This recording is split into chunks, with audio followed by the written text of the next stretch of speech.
কেমন লাগছে মেয়েকে নিয়ে আসতে পেরে? অনেক ভালো লাগছে, কারণ আমরা আসলে এখানে থাকি না, আমরা প্রবাসে থাকি।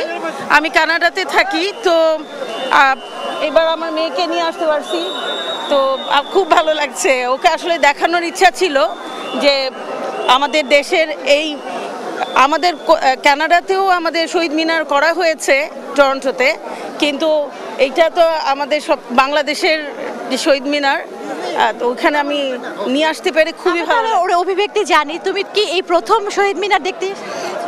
আগে এসেছিলাম, বাট এই প্রথম 21শে ফেব্রুয়ারিতে শহীদ মিনার দেখছি। আমরা সবাই এরকম রীত নিয়ে যাই, ফুলের বুকে নিয়ে যাই। ওখানে আমাদের ছোট করে একটা শহীদ মিনার করা হয়, তো ওখানে আমরা ফুল দিই, গান গেয়ে প্রসেশন করি, তো ওগুলোই করেছি।